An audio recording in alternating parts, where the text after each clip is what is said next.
Muy buenos días, un saludo a las personas que ya están conectadas con la información de Primera Página. Feliz jueves para todos también.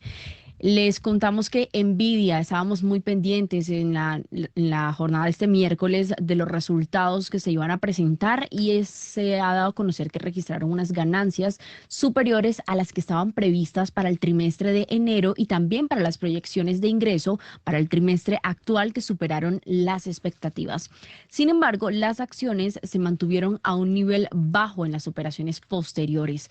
Los inversores lo que han manifestado es un poco de preocupación por la falta de retorno suficiente para los accionistas del gigante de semiconductores.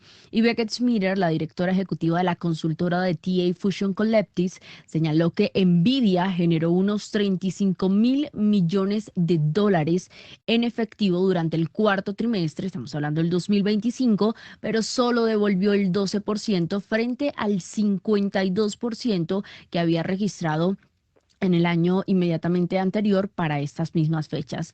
Smirner añadió que esto ocurre al mismo tiempo que Nvidia afirma que sus chips agotados, los Ampere, son una buena señal para la demanda y agrega la directora de la consultora, ¿por qué la compañía con una generación de efectivo récord está reduciendo las recompras a la mitad? Es la pregunta que se ha planteado en medio de estos resultados a los que estaba muy atento el mercado.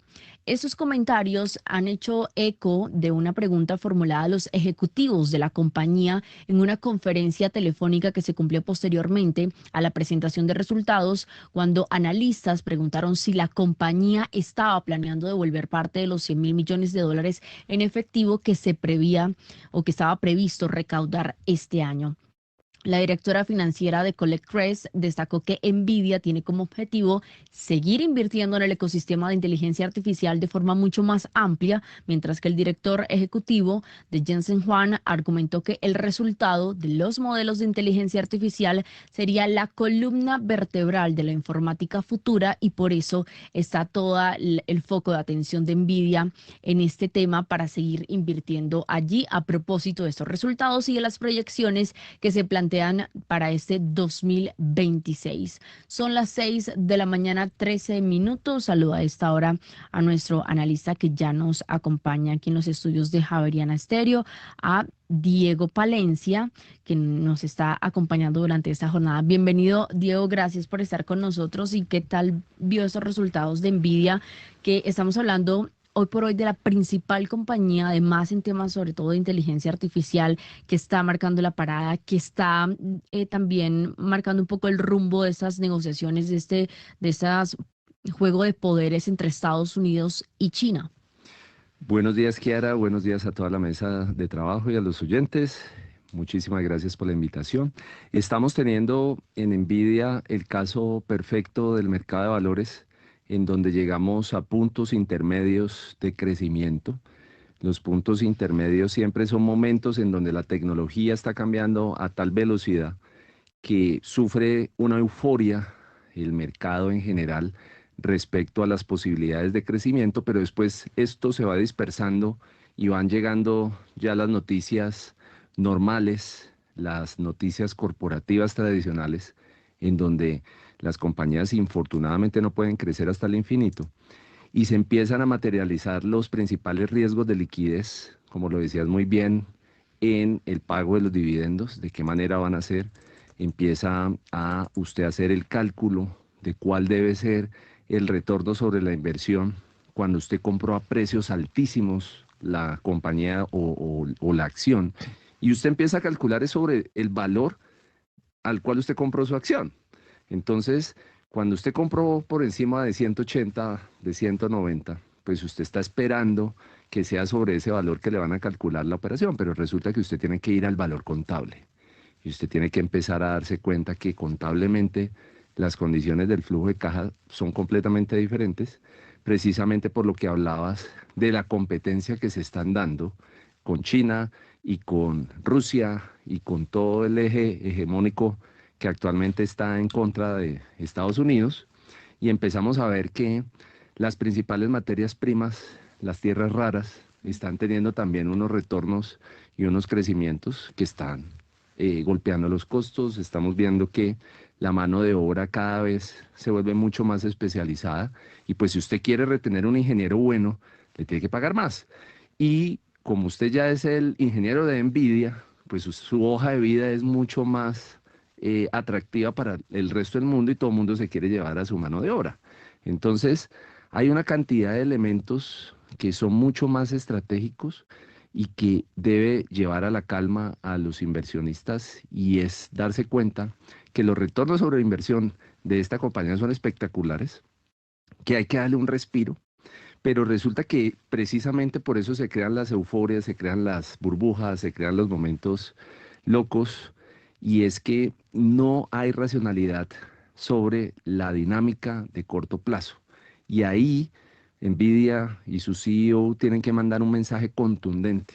No pueden dejar que la gente empiece a murmurar estos cálculos y estos valores con base simplemente en el precio que compraron, sino que tienen que empezar a mostrar cuál es el valor real tangible que está teniendo la compañía en el corto plazo con sus nuevos contratos, con sus nuevas tecnologías de nuevos chips, con la nueva innovación y desarrollo que están teniendo con sistemas mucho más accesibles a las personas, que en el muy corto plazo vamos a ver un cambio de hacer chips extremadamente costosos a chips de alta producción.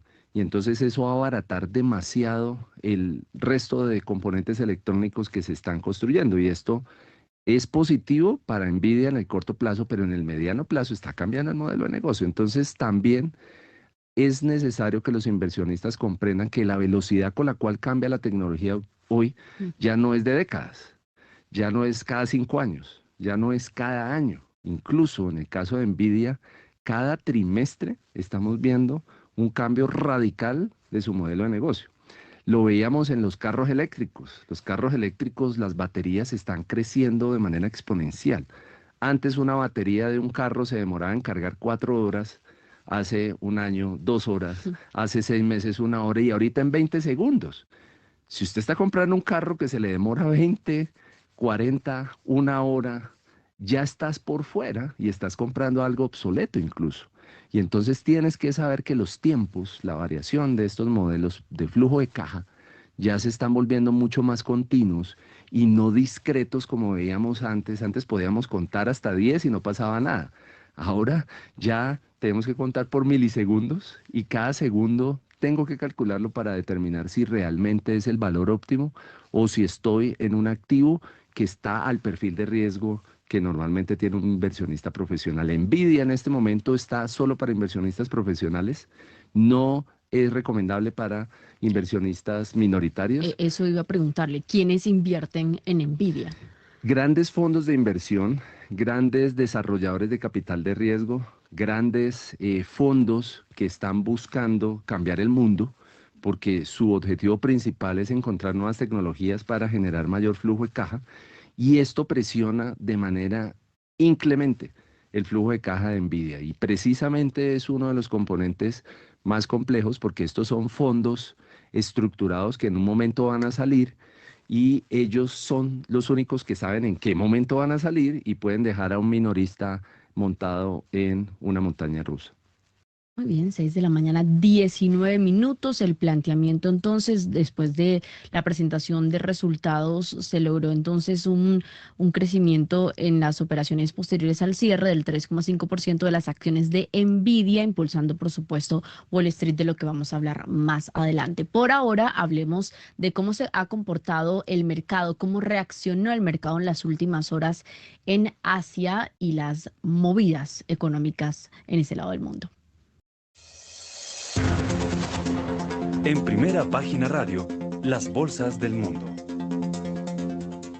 Varios puntos a tener en cuenta. La atención se está centrando en la inflación de Japón por un lado. Por otro lado, la bolsa de Tokio nuevamente por segundo día consecutivo alcanzó un nuevo máximo histórico en su comportamiento, una respuesta que se da a la apuesta de la primera ministra Sanai Takaichi por una política económica expansiva en el país que se ha consolidado tras o ha ayudado a consolidar la bolsa tras el nombramiento en la jornada anterior de 2 académicos académicos que se consideran como unos reflacionistas en el Banco de Japón. Para ser parte del Banco de Japón, esto debe ser ratificado por las dos cámaras. Sin embargo, ya empieza a generar todo tipo de reacciones en el mercado en Japón. Los nombramientos perjudicaron entonces a la moneda local, beneficiando a las acciones japonesas, especialmente las ligadas a temas de exportación.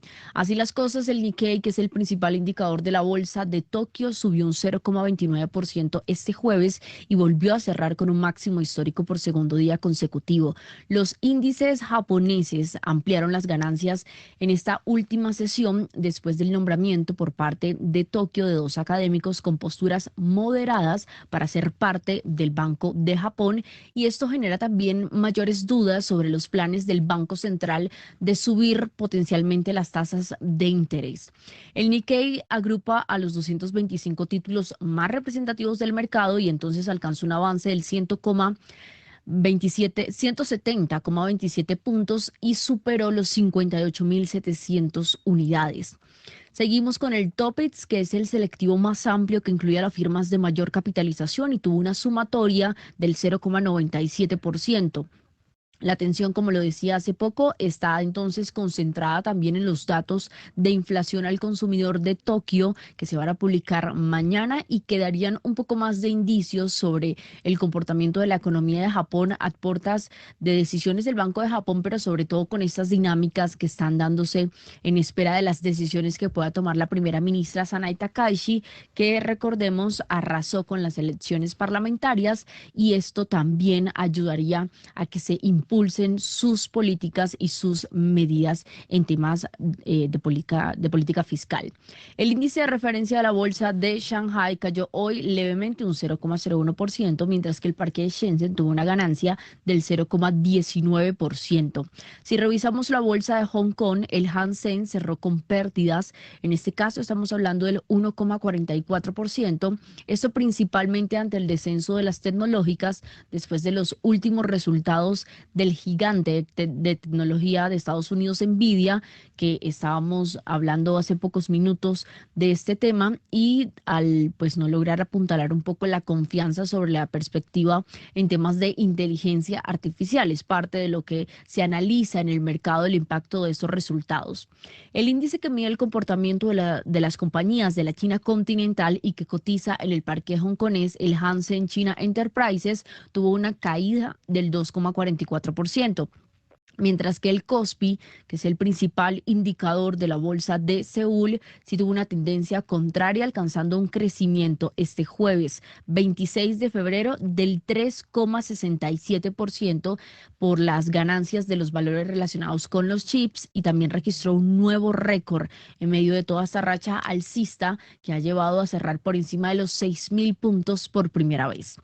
Finalmente, tenemos que el indicador KOSDAQ, que agrupa a las empresas tecnológicas y de mediana capitalización, alcanzó una apreciación del 1,97%, y el KOSDAQ cerró esta jornada de jueves en 1.188 unidades, según el reporte que tenemos de lo que pasa en estas últimas horas en Asia, donde lo decimos, está la atención concentrada en lo que va a ser el dato de inflación el día de mañana en Japón. También mencionaba Marixa más temprano las medidas en el Banco de Corea del Sur, que no hubo pues mayores cambios, y pues también en el Banco de Corea, que dejó los tipos de interés en 2,50 por sexta emisión consecutiva, y esto es de acuerdo a lo que se estaba esperando.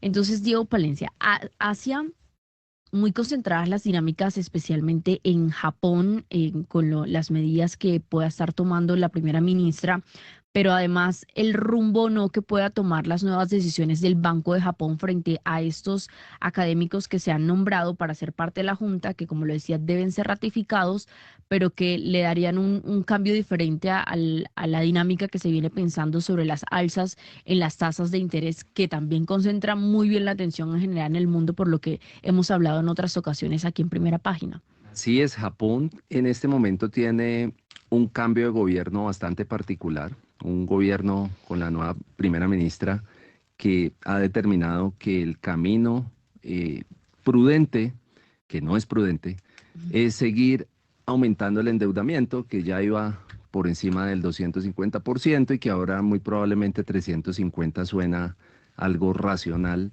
en medio de una política poco ortodoxa y en medio de inflación, que es el efecto que no veíamos. Los libros de texto financieros y económicos y macroeconómicos siempre hablaban del caso japonés como el caso en donde habían tasas negativas, en donde no había inflación, sino que en muchos casos bajaba la inflación constantemente y que los japoneses en promedio esperaban nuevas tecnologías tan rápido que infortunadamente retrasaban sus compras. Y hoy ya Japón está en una tendencia completamente diferente, está abriendo nuevos capítulos en las finanzas de una economía altamente endeudada que cuadraba la función matemática y la ecuación matemática con tasas negativas.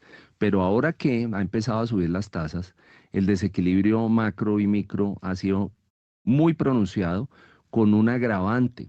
En los 80, en los 90 y en los 2000 Japón era el líder indiscutible tecnológico. Todos teníamos un equipo tecnológico japonés, nos encantaba lo japonés. Yo creo que hoy, si hacemos un barrido por Latinoamérica, infortunadamente no vamos a tener acceso a ese tipo de tecnología ya, porque ya llegó Nvidia, que ha monopolizado todos los chips y hoy es mucho más eficiente hacer en otros países la producción de tecnología. Y esos dos factores implican un problema de eficiencia empresarial. Esto implica que las empresas japonesas tienen que cambiar su perfil de riesgo y ese perfil de riesgo implica cambiar su presupuesto, la manera en que se financian y enfrentarse a que ahora ya la inflación negativa que tenían antes, o sea, la deflación en términos generales, ya no hace parte de su ecuación. Y esto está trayendo todo un reacomodo. Es el momento oportuno para que China ataque, es el momento oportuno para que India empiece a trabajar más de la mano con Occidente. Estamos Que lo está viendo haciendo. al primer ministro indio llegando donde su amigo, el primer ministro israelí. O sea, ya estamos viendo esos pasos que implican la competencia perfecta, en donde el que se duerme, camarón que se duerme, se lo lleva a la corriente, y eso infortunadamente lo que nos va a traer con la llegada de dos nuevos miembros al Banco Central japonés es un momento bastante complejo y es un momento en donde infortunadamente vamos a estar viendo un cambio radical histórico que tenía Japón de una tranquilidad de política monetaria por un momento de alto estrés al tipo colombiano que estamos viviendo actualmente, de yo me quiero seguir endeudando, no me interesa pagar intereses porque es que yo finalmente no soy el responsable de pagarlos porque ya me voy. Entonces esos problemas ya empiezan a ser parte de Japón y esos problemas implican que la competencia que antes era perfecta ahorita se está volviendo imperfecta y vamos a empezar a ver y a escuchar mucho más problemas de cómo ajusto un tren que iba a 550 kilómetros por hora en rieles eléctricos con magnetismo fabulosos y ahorita resulta que les tocó bajar la velocidad y andar en la carrilera colombiana. Ese tema de Japón llama mucho la atención porque esto es como medio contradictorio las políticas, las medidas que pueda empezar a aplicar la primera ministra y uno dice, bueno, y hasta cuándo va a aguantar ese saco con toda esa cantidad de deuda y hasta cuándo no vaya a ser que se explote? Esto, ¿cómo entender esa contradicción? Es un tema muy complejo porque antes y toda la teoría económica y financiera era usted trate de generar más riqueza. Ujú. Ahora la teoría ha cambiado de endeúdese más para pagar intereses. Y entonces, infortunadamente, ese extremo de pasar de la generación de valor a pagar intereses se ha materializado y no era constante en el mundo. Esta es de las primeras veces, a excepción de los 80, a excepción de los 90, a excepción del 2001, del 2008, del 2012, que cuando hay una crisis, ahí sí nos acordamos que uno no se debe endeudar para comprar dulces, sino que uno se debe endeudar para comprar activos productivos. Pero en el momento siempre esto estalla en términos de crisis financieras, crisis bancarias, crisis empresariales, crisis fiscales, y este es el camino recurrente que ha tenido la historia económica. Este ciclo es de vacas flacas, y cuando hay vacas flacas, infortunadamente estás tratando de gerenciar algo que es ilógico y es la escasez. Y cuando usted ve el desespero por endeudarse, cuando usted ve el desespero por pagar intereses, por no quedarle mal a los demás, pues usted pierde el foco estratégico, usted pierde absolutamente su capacidad de generación de valor porque está pensando cómo le pago a este banco si me va a embargar, ¿qué dirán? Y el problema se vuelve reputacional incluso. Y entonces, infortunadamente, el costo para Japón va a ser reputacional. Y vamos a empezar a darnos cuenta que Latinoamérica debe actuar en este momento. Este es el momento perfecto Sacar para provecho. mejorar eficiencia, productividad y competitividad y aprovechar que nosotros hemos vivido más de 40 años en este contexto y que ya sabemos manejar la escasez. 6 de la mañana, 31 minutos de Asia. Pasemos ahora a Europa, donde hay todo un panorama con los resultados empresariales que se estaban esperando.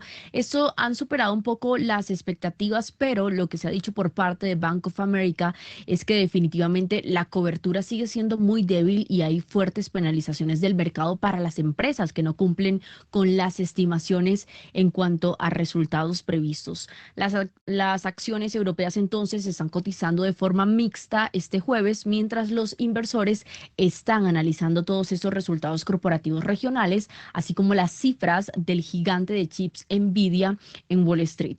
El euro está apreciándose un 0,02% y se cambia a $1,18. Las bolsas de Milán, Frankfurt y Madrid están cayendo 0,21%, 0,24% y 0,38% respectivamente.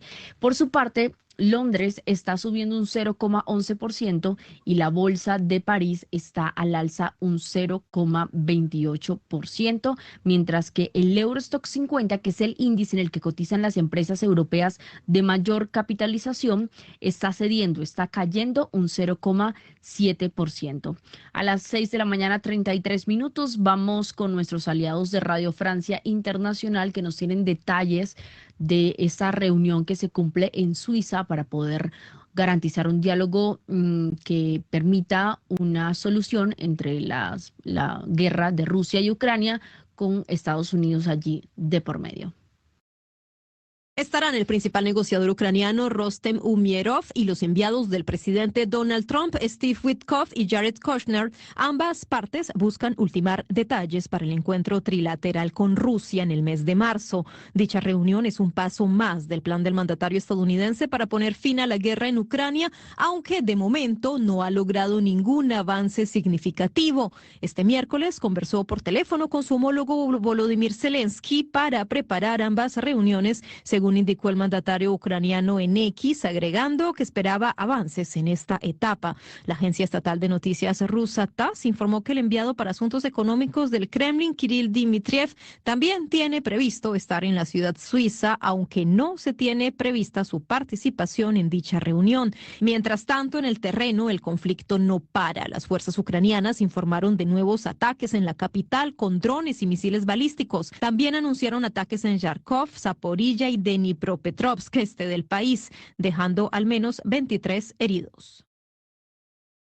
6 de la mañana, 34 minutos, y de Europa pasemos entonces a Latinoamérica, donde en las últimas horas, como lo decía, se está analizando este tema de lo que fue los resultados de Nvidia. Las bolsas latinoamericanas en Primera Página Radio. Tenemos entonces que Wall Street cerró su jornada del miércoles en verde, en positivo. Su principal indicador, estamos hablando del Dow Jones de Industriales, subió a la espera de la publicación de los resultados de Nvidia. Bajo este contexto, tenemos que la subida del Dow Jones fue del 0,63%. En el caso del Nasdaq, el alza fue del 1,26% y el Standard & Poor's creció 0,81% en esta jornada de miércoles. El Standard & Poor's ya puntualmente en Latinoamérica del índice del índice del Standard Poor's de la Bolsa de Comercio de Buenos Aires registró una baja del 0,45%, también en caída para el caso del Bovespa de Sao Paulo, que perdió un 0,13%. El Standard Poor's de la Bolsa de México avanzó un 0,43%, mientras que el MSCI Colcap de la Bolsa de Valores aquí en Colombia tuvo un retroceso del 0,56%, contrario a lo que ocurrió en Santiago de Chile y en Perú. El IPSA en la Bolsa de Comercio de Santiago de Chile tuvo una subida del 1,29% y el principal índice bursátil de la Bolsa de Valores de Lima, me refiero al MSCI NUAM de Perú, tuvo un crecimiento leve, pero creció 0,06% en esta jornada del miércoles, reaccionando también los mercados, como lo decía, a los resultados tan esperados de la tecnológica Nvidia. 6 de la mañana, 36 minutos, y vuelvo con nuestros aliados de Radio Francia Internacional porque hay reporte del crecimiento económico de Argentina en 2025, aunque este crecimiento del 4,4% que se registró en el 2025 es por debajo de lo que estaba previsto por el gobierno de Milei. La economía de Argentina creció un 4,4% en 2025, un importante rebote tras contraerse un 1,8% el año previo. El crecimiento fue, no obstante, inferior a las proyecciones del gobierno del ultraliberal Javier Milei, que había llegado a augurar un avance de 5 puntos porcentuales. Los sectores más destacados fueron la agricultura, la ganadería y la caza, pero otros, como la industria manufacturera y el comercio, tanto mayorista como minorista, registraron descensos. ¿Es sostenible este crecimiento en la actual situación? Análisis de Federico González, economista de Empiria Consultores. Creo que lo que sí le da como un contexto de mayor estabilidad y certidumbre en la economía es que el Estado no esté constantemente en déficit. Después también la reducción de la inflación, y eso es como condición necesaria para que una economía funcione. En los últimos 2 años eso se logró. ¿Es sostenible? Sí, mientras las cosas más o menos funcionen, pero está claro y se vio en los intentos de reforma tributaria o de reforma laboral o en diferentes discusiones legislativas que hubo, que el Congreso todavía tiene mucha vocación por reclamar gastos al gobierno. Entonces, esa sostenibilidad que vos decís creo que está apoyada en la convicción del gobierno, que no deja de ser algo muy endeble porque no tiene un marco legal. Uno no puede estar dependiendo siempre de la voluntad del otro. Ahí está entonces, crecimiento económico 4,4% en Argentina, y en las últimas horas la bolsa registrando en su mayoría un comportamiento mixto, se podría decir, en relación a lo que ocurrió en Wall Street.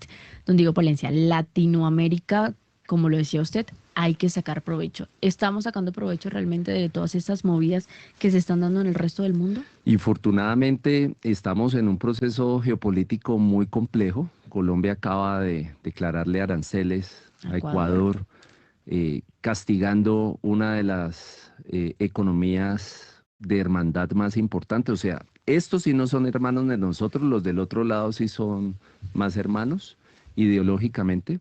Y precisamente a los que no son mis ideológicos cercanos, a esos sí los empiezo a atacar después de darnos cuenta que infortunadamente el aumento del narcotráfico, el aumento de toda la dinámica del contrabando, el aumento de las bandas criminales, la exportación incluso de productos del terrorismo tradicional de las bandas criminales, pues está inundando toda la región, y cada uno de los países está buscando mejorar su posicionamiento para podernos enfrentar a la dinámica ideológica que vamos a tener en el corto plazo, en donde tenemos el eje del mal tratando de tomarse el poder de la manera más oscura, y del otro lado el tejido empresarial que lo que necesita es apoyo. Y estamos viendo que en Colombia, cuando hay un accidente en una planta, como una planta productora de atún, inmediatamente decimos que ellos están causando un daño ambiental. Estamos viendo que están entrando a las plantas de Alpinas a decir que tienen ciertas condiciones, y eso es terrorismo de Estado. Y eso definitivamente lo que nos está trayendo es el aumento y la crispación de los ánimos, de las emociones, que es lo que tradicionalmente vimos en el 2021 con la primera línea, y vimos todo ese terrorismo tradicional de que 200 años de todo el tema de robos y demás. Y esto lo que está trayendo es que estamos dejando de aprovechar las oportunidades de corto plazo, que son de muy corto plazo. Tenemos 1 o 2 años para que Colombia progrese. Y lo que necesitamos es un gobierno que nos apoye, un gobierno que comprenda que los empresarios tienen que hacer cambios generacionales de activos, que tienen que mejorar su tecnología, que tienen que hacer inversiones importantes, que este no es el momento para pagar más impuestos de un déficit que está completamente por fuera de todos los canales. Y eso es precisamente lo que está sucediendo en Argentina. Argentina está parando definitivamente el proceso de desmantelamiento interno de riqueza y de generación de riqueza, y esto le ha costado muchísimo políticamente. Y ha sido un proceso que estamos viendo en Perú, más de 12 presidentes, estamos viendo en Chile, estamos viendo en Bolivia, y se está generando una dinámica bastante complicada en el manejo de lo más importante, y es el costo de capital de los empresarios. Y eso es precisamente lo que está haciendo Milei en Argentina. Está tratando de que el costo de capital de los empresarios mejore con mayor confianza inversionista, traer recursos a Argentina. Eso ha mejorado la estabilidad de la tasa de cambio. El peso argentino ha tenido una reducción importantísima de volatilidad, que es lo que no estamos viendo en Colombia, por ejemplo, que es lo que a Ecuador le tocó cambiar su sucre por dólares para poder estabilizar todo ese movimiento del canal de tasa de cambio. Estamos viendo que Perú y Chile se han salvado de estos movimientos fuertes porque tienen doble moneda, tienen su sol peruano, pero puede un peruano tradicional tener su cuenta en dólares. Entonces ellos compensaban muchísimo y jugaban a la bolita de la tasa de cambio. En Colombia no lo podemos hacer. Y esos elementos en momentos de elecciones se vuelven y vuelven los ánimos más complicados, porque viene la ideología, entonces los de derecha extrema te Genera quieren llevar mayor para ese tensión. lado y los de izquierda extrema te llevan por el otro lado. Entonces es un momento, como lo dice muy bien César Caballero, de cifras y conceptos. Es el momento en donde tenemos la música de carrilera a todo volumen y nos va a durar por lo menos todo el 2026. Y entonces vamos a tener que aprender a dominar la incertidumbre y tenemos que aprender a comprender que los empresarios necesitan apoyo, no necesitan toda esta música de carrilera de impuestos adicionales por emergencias económicas sacadas por debajo de la mesa, y sobre todo ese manejo empresarial de confianza que en el corto plazo necesitamos. Perú, Chile, Argentina, Colombia está sufriendo de ese mal complejo que es la izquierda, y lo que necesitamos es, ojalá que los colombianos, los argentinos, los peruanos, los chilenos consideren que la generación de valor no tiene bandera, sino que lo que debemos propender todos es por crear, tener nuevas empresas, el emprendimiento, mejorar el tejido empresarial y sobre todo que nos llevemos muy bien entre todos los colombianos. 6 de la mañana, 43 minutos. Muy buenos días, don Héctor Mario, ¿cómo le va? Doña Kiara, mucho gusto. Oiga, necesito saber, para empezar, como siempre, cabalgata, que es a lo que vinimos. Se Anoche va a cobrar. jugaban, Ah, Santa Fe, yo sí, eso iba a ¿cuánto, cobrar por directo. Claro. cuánto quedó anoche? 2-1 perdió aquí en casa con Nacional. Y ahí viene quién estaba en el estadio. Ah, sí, sí, señor. Sí, señor. Entonces, muy, muy bien acompañado lo vi, pero Saló como el siempre. equipo. Ay. No, el vaya o no vaya es un equipo perdedor, eso no le pongan misterio a eso, eso no le pongan. Bueno, entonces, ya llegué fortalecido. Bueno, y hoy juega el Glorio. Mire lo que son tres cosas que van a suceder hoy. Juega el Ballet Azul, Millonarios.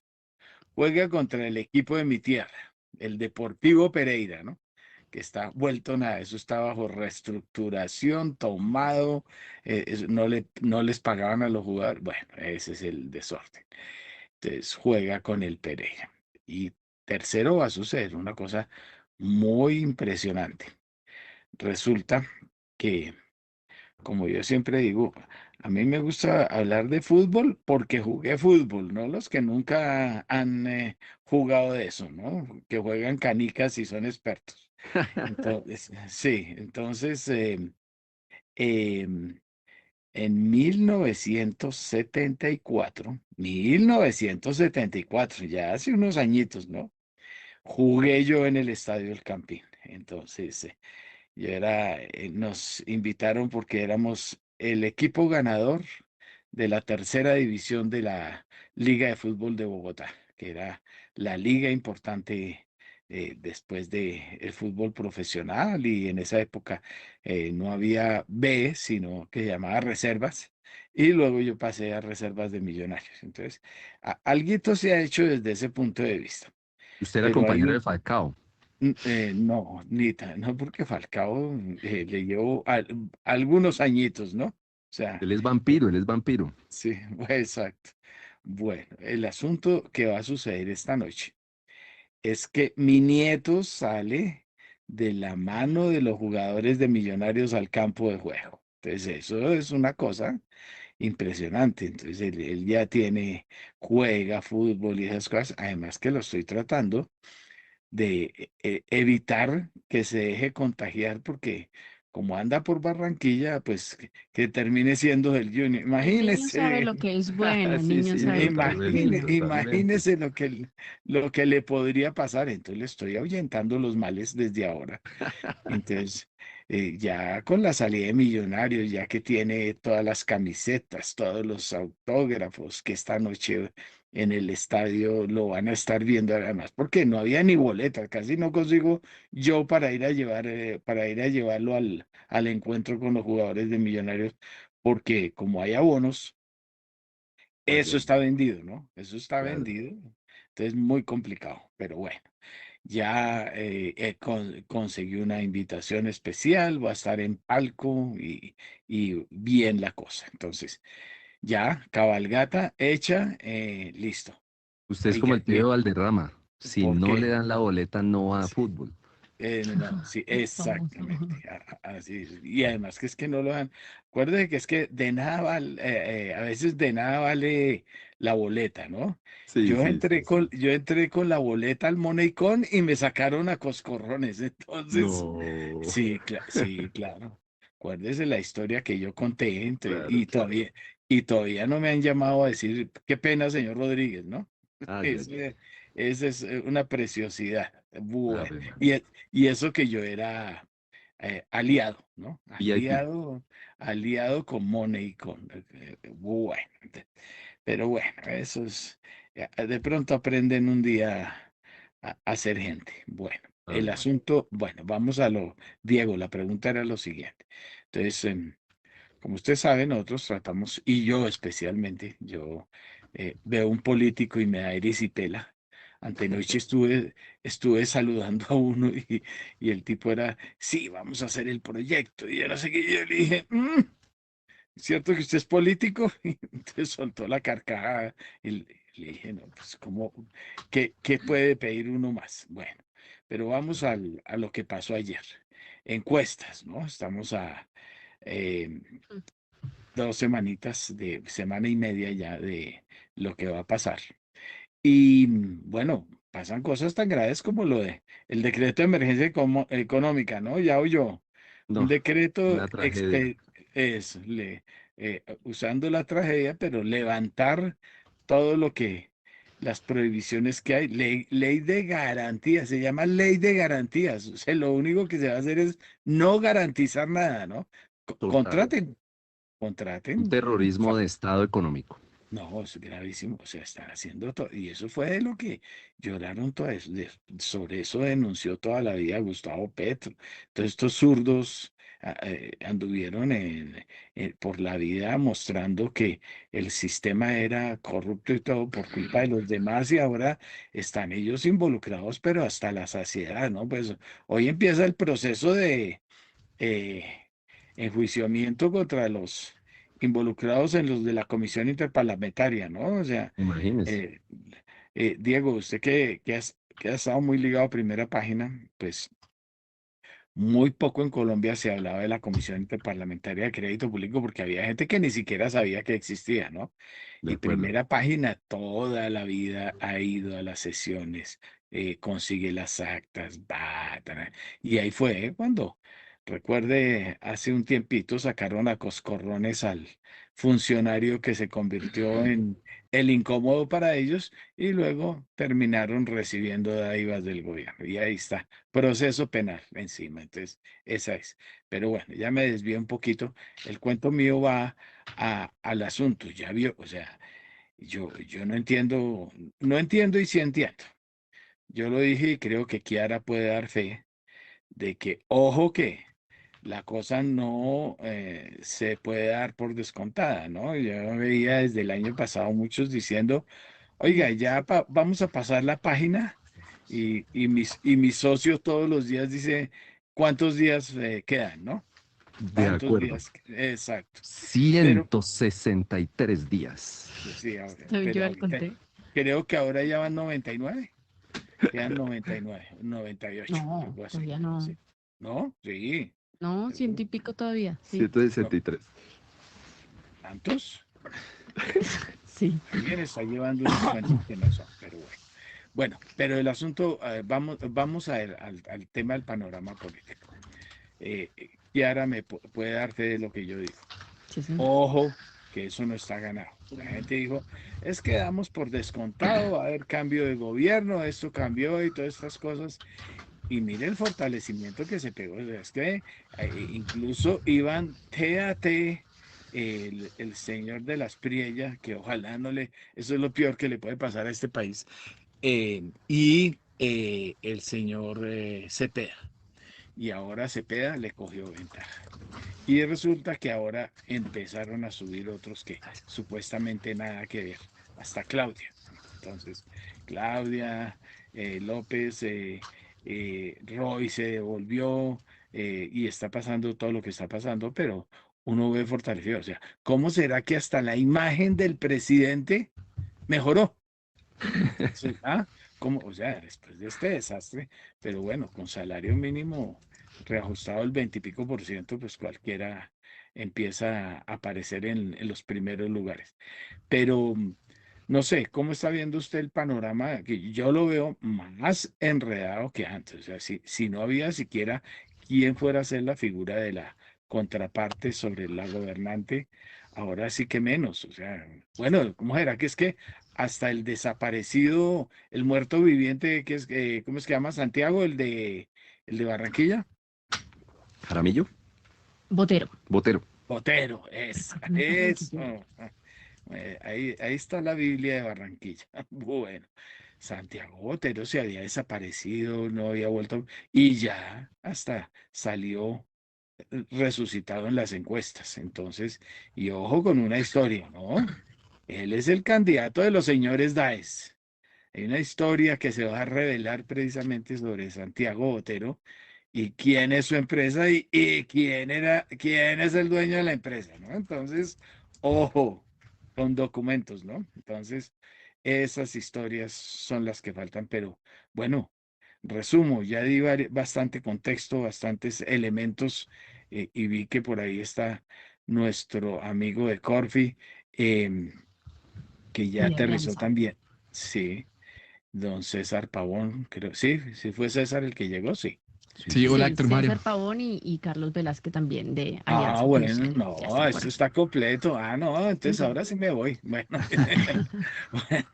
bueno, venga, ¿por qué no hacemos un arqueíto que, como digo yo, a mí no me encanta el tema político porque me da urticaria, pero ¿por qué no miramos, y además por las contradicciones de las mismas encuestas, ¿no? Una encuesta decía una cosa hace apenas 2 semanas y ya ahora este es un cambio radical, además por la imagen presidencial, el nuevo aire que tomó Cepeda sobre de las Priella y todos los demás que empezaron a resucitar, que se estaban dando por muertos. Diego, hágale. Estamos observando lo tradicional en Colombia, que es un proceso de decantación de las políticas y de las propuestas políticas de la mayoría de candidatos que infortunadamente no están llevando altos niveles de confianza en el colombiano promedio. Yo creo que todos los colombianos hoy cuando revisan sus últimas nóminas y ven el aumento de la retención en la fuente, el aumento de la seguridad social, el aumento de los descuentos que ha tenido en los últimos meses, pues se da cuenta que necesitamos algo para mejorar la confianza. Y ese proceso es el que infortunadamente ha faltado en esta campaña. Y infortunadamente son muy pocos los expertos en economía que estamos observando, que están haciendo unos análisis lo suficientemente amplios y comprometiéndose verdaderamente de mostrar cuál sería el verdadero cambio que viene para Colombia en el corto plazo. Y estamos viendo una dinámica bastante interesante y es la dinámica de que todo este aumento del gasto público de los últimos meses ha estado enfocado en mucha publicidad por parte del gobierno en temas que los beneficia desde el punto de vista electoral. Esto normalmente pues lo veíamos siempre en campañas, pero estamos especialmente confundidos hoy que vemos que desde la presidencia y desde los ministerios se está haciendo una campaña electoral bastante complicada y es una campaña en contra del empresariado, es una campaña en contra del sistema financiero con inversiones forzosas y con el simple hecho de llamarlas a el debate, pues están generando caos y están generando lo que ellos siempre buscan, que es odio y rencor. Y entonces, si uno suma todos esos elementos, estamos viendo que el sistema financiero y la economía se sustenta en confianza. Y infortunadamente eso está fuera del radar actualmente de la mayoría de candidatos y eso está dándole pie a este gobierno de poder sacar banderas que son banderas bastante complejas desde el punto de vista ideológico y que están llamando al orden a toda esa capacidad política que tienen en las regiones respecto a sus primeras líneas, segundas líneas, terceras líneas, que es lo que estamos notando que está haciendo mucha bulla en este momento en Colombia. Pero definitivamente el perdedor hoy es el debate serio, el perdedor hoy es el debate con cifras, hechos y datos, y sobre todo lo que estamos perdiendo somos los colombianos, que muy probablemente hoy estamos muy perdidos y no sabemos ni siquiera cuál es el candidato que tiene mayor favoritismo, sino que lo que estamos viendo es un mar de incertidumbre. Bueno, gracias, don Diego. Pues recibamos a los otros dos invitados de hoy precisamente con la misma pregunta. Obviamente que hay temas macro muy grandes, emergencia económica, estamos con los líos, bueno, 25 billones que quieren tomar de trofeo para sacarlos de los pensionados. Imagínense donde eso lo logren hacer ahorita sería la feria, bueno, no voy a decir que la feria del brasier y del solocuco, pero eso sería lo que pasaría con este gobierno. Démosle la bienvenida a César Pavón, director de investigaciones económicas de Colombiana. César, ¿qué está mirando usted del inmundillo político? Bueno, primero que todo, muy buenos días a toda la audiencia de Primera Página. Un gusto saludarlos, doctor Mario. Qué gusto verlo este jueves. Pues yo creo que esa es la pregunta. Voy a tal vez compartir la visión de algunos extranjeros que nos han visitado en estos días y que yo creo que es la pregunta del millón. Realmente los inversionistas internacionales de los offshore están visitando estos días el país y yo creo que las dos preguntas que están haciendo son muy sencillas. Uno, ¿quién va a ser el siguiente presidente? Donde ahí, pues, por supuesto, y por la expertise, pues no es como el método que me mete, el tema que me corresponde, sino cuál es el candidato en el cual se va a lograr un ajuste fiscal. Y creo que lo que voy a llamar la atención es un poco cómo estos dos objetivos, que parece que son los que más les interesan, claramente creo que están en contravía. Yo sí creo que un poco hay que plantear esa discusión de, pues por supuesto, queremos que los candidatos más amigables al mercado y que tengan como tengan más opciones políticamente y que sean más queridos por la población, pero en contravía también está ese objetivo y es que realmente la situación fiscal, ya lo estamos viendo en los test desde varios días, pero sin lugar a dudas esta semana se acentuó. Pero yo sí creo que esta situación no da abasto y creo que un poco va a ser muy retador y creo que es como el mensaje que se están llevando los offshore que nos visitan, no están viendo que esos dos objetivos, que son los más relevantes en términos actuales de la economía colombiana, se estén compaginando, porque pues por supuesto ningún candidato va a querer decir yo voy a subir impuestos, yo voy a reducir la nómina del Estado en tantas personas, reduciendo estos ministerios, o yo voy a hacer para que el crecimiento económico se dé, voy a tomar estas medidas que comprometen vigencias futuras y demás. Pero creo que hay que buscar una manera. Ahí, por supuesto, los expertos políticos son los que más esperamos que estén aconsejando a estos candidatos, que además ya se decantan, ya vemos que no serán más de 6 hoy en día, incluso me atrevo a decir, no serán más de 4. Creo que es muy importante que logren compaginar estos mensajes, porque yo creo que un poco lo que estamos transmitiendo, y creo que también el grado de incertidumbre es por lo que está pasando, por los decretos de emergencia, por lo que está pasando en las pensiones, pero sí siento que también esa percepción de que se está perdiendo un poco la fe, que llegue quien llegue, va a ser tan retador el problema, pues en primer orden fiscal, pero por supuesto habrá otras prioridades como seguridad, salud, que incluso yo creo que está perdiendo algo la esperanza en términos de factibilidad de esas reformas que requiere el Estado. Entonces, Oiga, César, venga, sí, venga, ayúdeme en una cosa, qué pena, es que se nos atravesó ya es las 7:01, entonces vamos a ir, para que usted redondee su idea cuando regresemos en 10 minutos, vamos a hacer la actualización noticiosa desde el canal 458 de Primera Página Televisión y ya regresamos.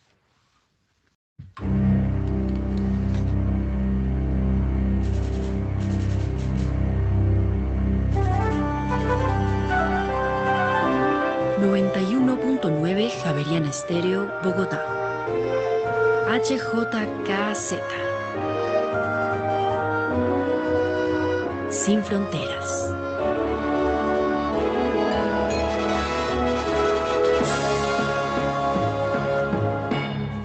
Venga, tratemos de hacer un pacto entre los que estamos por acá. Ya César anticipaba su concepto, de pronto puede redondear. Están Juan David, está César, ¿quién más está? Venga, a ver, veo aquí el listado para no embarrarla, pero a cada uno le voy a pedir que haga un concepto cortico sobre la coyuntura política a raíz de la encuesta, y vamos a pasar a hablar de lo que pasó anoche, porque aunque Edgar se nos anticipó en televisión con todo el rollo, vamos a hablar de ellos y de los ganadores de lo que sucedió. Entonces, por aquí estoy viendo la listica, entonces casi que por orden de llegada. César, redondee su concepto. Sigue Carlos Velázquez, creo que está José Luis Mojica también por ahí, y está conectado Juan David Ballén. Tengamos en cuenta que se nos está cortando el espacio y tenemos que hablar además de lo que pasó anoche en la bolsa, que me muero de ganas de preguntarles a muchos cómo es que atinan en los resultados y por qué fueron premiados. Entonces, cuentico, César, redondeé y los que siguen. Héctor Mario, muy corto y dado que tenemos este público y esta mesa tan llena en este momento. Yo creo que conciliar esos dos objetivos va a ser difícil. Por supuesto, queremos que candidatos más amigables al mercado puedan subir, pero innegablemente hay una discusión que está ausente y que muchos inversionistas están preguntando, es una vez lleguen al gobierno, ¿quién va a pagar la cuenta? ¿Quién va a ser el culpable y el que va a pagar esa cuenta fiscal, que sin lugar a dudas va a ser el principal reto en manejo macro y lo que más están preguntando los inversionistas por estos días? Gracias, don César. Eso es lo que quiero, ir al punto directico. Don Carlos Velázquez. Perfecto, Héctor. Buenos días. De Alianza Fiduciaria, nada menos. Así es. Bueno, Héctor, hemos visto que después de que sale la encuesta Inbamer se genera una ola de pesimismo entre, no diría yo el electorado, pero sí entre analistas y agentes del mercado, en la medida en que, pues más allá de las fichas técnicas y demás, sí se muestra de manera consistente que hay una aprobación importante del presidente Petro y la intención de voto la lidera Iván Cepeda. Pero yo sí quiero digamos, dejar la idea o que tenemos que ver, digamos, todo el panorama y no solo las encuestas que se vienen. Hay que tener en cuenta una de ellas, Atlas Intel, que muestra unos resultados diferentes, que ha sido acertada en otras jurisdicciones. Pues que, digamos, Inbamer no tiene la última palabra, y que en ese sentido, más allá de que incluso hoy yo creo que puede haber una afectación adicional a lo que es el comportamiento de los mercados, y en particular la renta fija, lo cierto es que, pues, para nosotros desde Alianza es apenas normal que en este contexto pues haya ese tipo de volatilidad e incertidumbre. Es claro que no es, concuerdo con usted en que no se puede dar por sentado que vaya a haber un viraje político, pero lo que nosotros sí creemos es que hay una serie de factores y condiciones que van a tender hacia ello, ¿sí? Entonces, nosotros creemos que lo que ocurra el 8 de marzo va a ser fundamental para que ya se empiecen a decantar no solo la cantidad de precandidatos, sino que también se acelere lo que es la campaña y el apoyo de no solo, digamos, los diferentes segmentos y élites políticas, llamémoslo así, sino también ya empiece a uno a ver un mayor movimiento del empresariado y, si se quiere, de agentes representativos para impulsar esas candidaturas que son menos o que tienen un tratamiento diferente al del actual gobierno, ¿no? Entonces, nosotros permanecemos con un optimismo, como le dije, moderado. Creemos en el viraje político y pensamos que, pues, más allá de este ruido, no hay que eh, entregarse al pesimismo, como veo en ciertos analistas. Bueno, don Carlos Alberto Velázquez. Bueno, también ya llegó Laura. Pues vamos con los, bueno, ya está también Juan David Ballén, está Nelson Vera también. Les recuerdo un conceptico rápido sobre lo que vende esta coyuntura a raíz de lo que viene en el tema político, encuestas conocidas, y luego entramos en la materia honda. Entonces, por favor, les pido paciencia y rapidez en sus conceptos. Ya llegó al estudio Laura Clavijo, la directora de Investigaciones Económicas de Bancolombia, y veo por aquí también a José Luis Mojica, el gerente macroeconómico de Bancolombia. Adelante. Bueno, muy buenos días. Hola, Laura. Muy concreto y para no repetir lo que aquí los colegas han mencionado. Aquí lo que verdaderamente está en juego es la institucionalidad.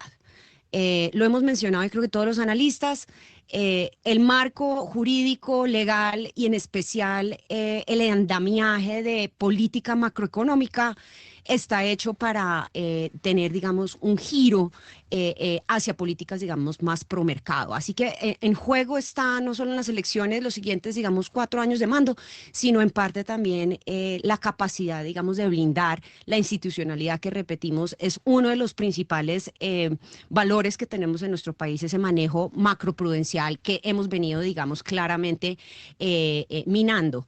Y solo como para concluir acá muy rápidamente, a mí me tiene con particular preocupación la fragilidad que podemos llegar a ver en estos últimos meses en esta campaña electoral de cara a los movimientos tan acelerados de todo tipo de normatividad sin sustento técnico, que nos va a dejar un camino, digamos, por enderezar muy complejo. Siempre decimos que Colombia se reconoce por sus instituciones, es algo que debemos defender, pero la fragilidad que podemos ver en estos últimos meses, pues es algo, digamos, para resaltar, en especial para el manejo macroprudencial. Ustedes lo han visto, todos los proyectos de decretos, borradores, impuestos y otros, y es un paquete muy complejo de asumir en poco tiempo en un entorno electoral, como usted ya lo ha mencionado. Gracias, Laura. Juan David Ballén, el director de análisis y estrategia de Casa de Bolsa. Juan David, bienvenido. Muchas gracias, Héctor, y mi opinión va en la misma línea de la que mencionaba Carlos anteriormente. Yo creo que debemos ir paso a paso. Primero, enfocarnos en los resultados de las elecciones de Cámara y Senado del próximo mes de marzo. Lo que alcanza a percibir uno también de las mismas encuestas es que En estos momentos ningún partido tendría la mayoría absoluta, lo cual en cierta medida le debe dar uno calma porque es necesaria precisamente para pasar proyectos de ley. Y también estamos viendo que los partidos bisagra están reduciendo su participación, el número de curules. Entonces, vamos a ver cómo se da esos resultados, porque puede que termine siendo el Senado un contrapeso y también la Cámara para lo que pueda llegar a ser los resultados de las elecciones presidenciales. Gracias, Juan David. Nelson Vera Concha, cuente, cortica la historia en este momento, ya más adelante le voy a preguntar de nuevo. Muy buenos días, Héctor Mario, mil gracias por la invitación. Pues yo estoy de acuerdo con buena parte de lo que se dijo, pero yo diría que el problema, y sobre todo en esta recta final de la administración del presidente Petro, no es solo que se esté incrementando los decretos continuo antitécnicos, sino que el otro problema es esos recaudos que se están arbitrando están destinados ¿a qué? Me explico.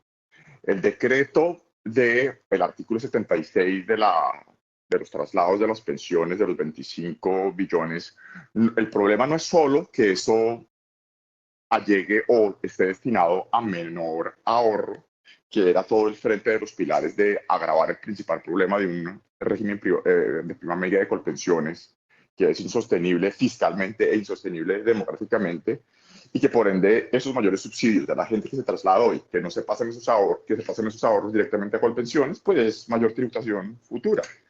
Pero se están allegando esos recursos de caja por 25 billones para un propósito coyuntural muy claro, el cual todos sabemos. Igual ocurre con el decreto de la emergencia invernal.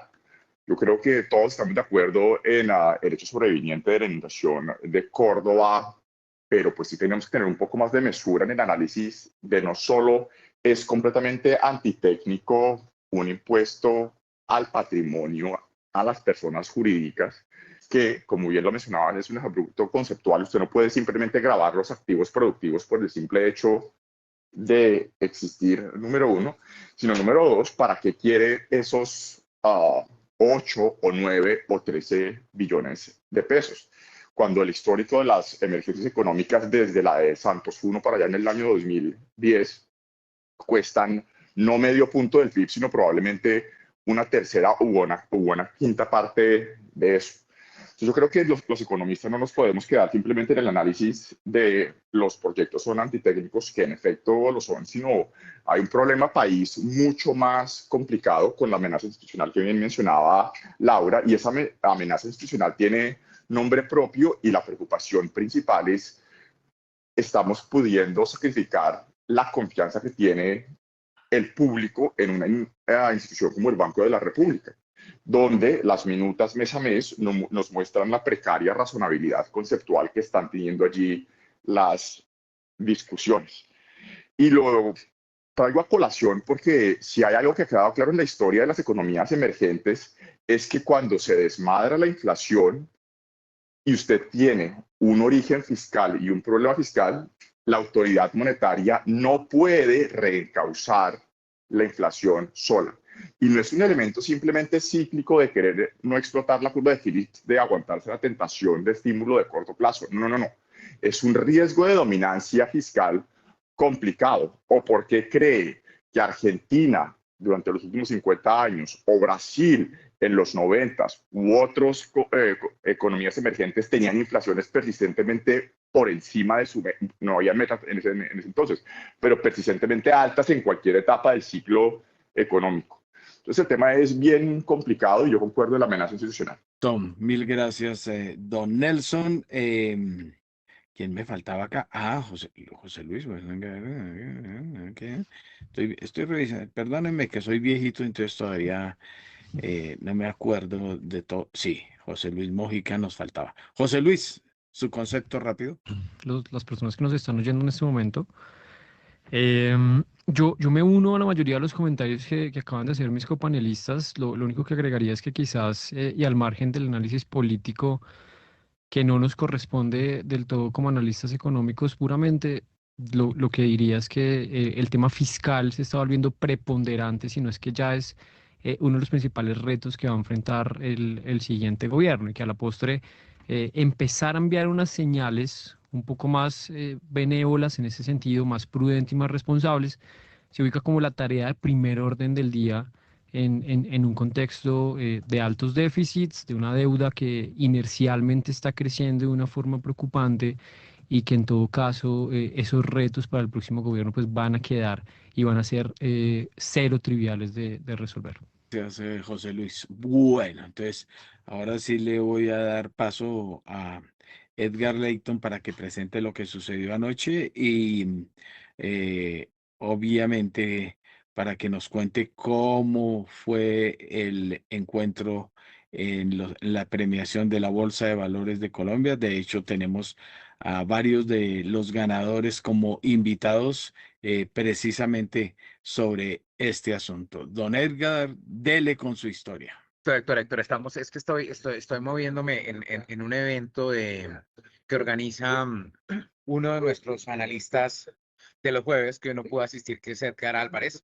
Ajá. Y es un evento sobre cooperativismo y pues obviamente se van a analizar cifras y se van a analizar otros temas de inteligencia artificial y bueno, cifras macroeconómicas. Pero bueno, Oiga, venga, volviendo ¿usted tiene bufanda o tiene el buzo estilo Hernández? No, Héctor Hernández se pone el buzo estilo mío. Ah, bueno, entonces listo. Solamente Muy bien. una inquietud. Bueno, hágale. No, no, Bueno, no, ¿y él se escapó del partido o salió corriendo apenas perdió Sí, Santa sí, Fe? Héctor logró, yo no sé, la verdad no sigo fútbol, no sé si los rojos ganaron o perdieron, pero bueno. Entonces que Perdieron Héctor como alcanzó a siempre, esa llegar no es su a los pregunta. premios, se tomó sus foticos y pues mire, la Bolsa de Valores de Colombia, Héctor, con el patrocinio de Primera Página, entregaron los premios a los mejores investigadores del sistema financiero, 12ª edición. Grupo Cibes, Bancolombia, Aval Asset Management y Corfi Colombiana fueron los más reconocidos en las categorías sector real, sector institucional, pronósticos puntuales e innovación. La lista es bastante larga, le voy a leer muy rápido. Renta variable, oro, Cibes Bancolombia, plata Alianza Valores, bronce Da Vivienda Corredores. Renta fija, oro, Bancolombia, plata Corficolombiana, bronce Banco de Bogotá. Agregados macroeconómicos, oro, Bancolombia, plata Corficolombiana, bronce Alianza Valores. En el segmento institucional, renta variable, oro, aval, plata, la vivienda, bronce, Cibes, renta fija, oro, aval, plata, Banco Agrario, bronce, Corficolombiana. Agregados macroeconómicos, oro, Corficolombiana, plata, Bancolombia, bronce, Credicorp Capital. En la categoría de pronósticos puntuales, renta variable, oro Itaú, plata, progresión social comisionista de bolsa, bronce, Corficolombiana. Renta fija, oro, Credicorp Capital, plata, Bancolombia, bronce, acciones y valores. Agregados macroeconómicos, oro, Banco de Occidente, plata, Davibank, bronce, aval.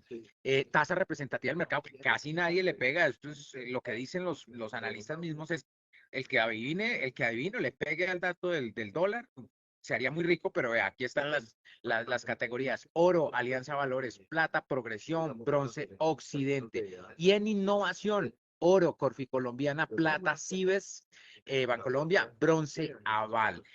Allí estuvimos, fue una reunión que se citó, estuvieron todos los analistas, la gran mayoría de analistas, y fue un honor para mí como periodista de Primera Página.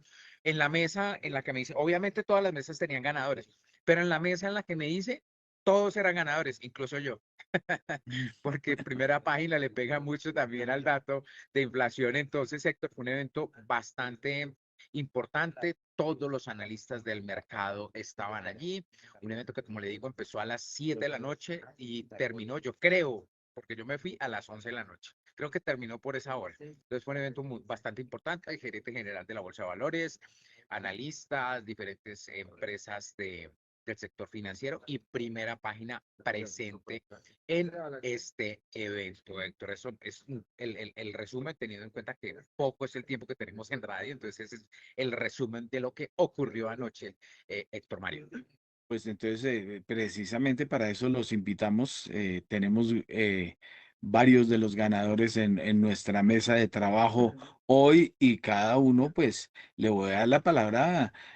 Cuál fue la virtud que llevó a obtener a cada uno el premio y por qué técnicamente fue que lograron mandar la parada? Bueno, hay solo un perdedor, ¿no? Había un solo perdedor en la mesa, ¿no?